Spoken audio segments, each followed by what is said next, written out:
Bernard Sinoquet, 64 ans, bibliothécaire. On va se plonger dans les réserves, d'où le titre de cette série, Jules sans réserve. Nous allons vous montrer des documents donc, qui ne sont pas actuellement exposés à la maison. Vous allez avoir le privilège de découvrir ces documents, de découvrir peut-être des aspects de la vie et de l'œuvre de Jules Verne que vous ne connaissiez pas.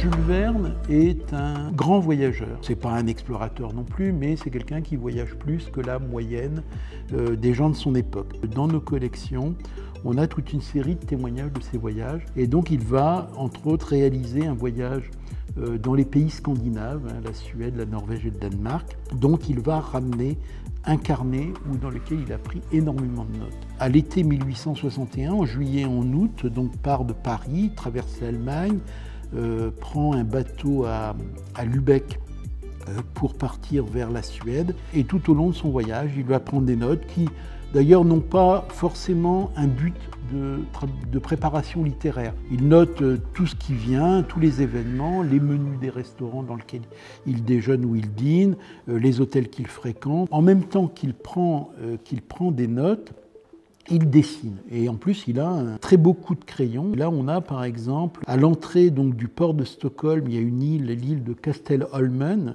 sur laquelle est installée une petite citadelle, un petit édifice militaire. Et donc Jules Verne, trouvant le site intéressant, va nous reproduire ce bâtiment et cette île. Tout au long de son voyage, il va continuer comme ça à prendre donc, beaucoup de notes et continuer à dessiner des paysages.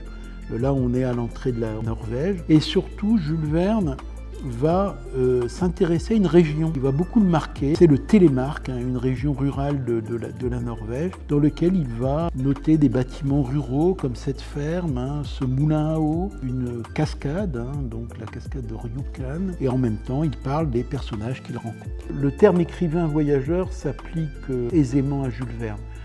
Il n'y a pas forcément un lien entre les voyages de Jules Verne et son travail d'écriture, mais je pense que le fait qu'il ait voyagé l'a incité aussi à écrire les romans qu'il a écrits. Je pense qu'il a besoin de ça. C'est un écrivain relativement sous pression. Il a un éditeur qui exige beaucoup de lui, des contrats qui lui réclament quand même 3 romans par an. Faut les fournir. Et je pense que les voyages qu'il réalise sont des pauses dans ce gros travail d'écrivain. Et on voit bien d'ailleurs que Pierre-Jules Hetzel, son éditeur, s'en inquiète. Parce qu'à chaque fois qu'il part en croisière, il lui rappelle dans la correspondance, on a des témoignages qu'il faut prendre des notes, il faut ramener de la matière pour les prochains romans, quoi.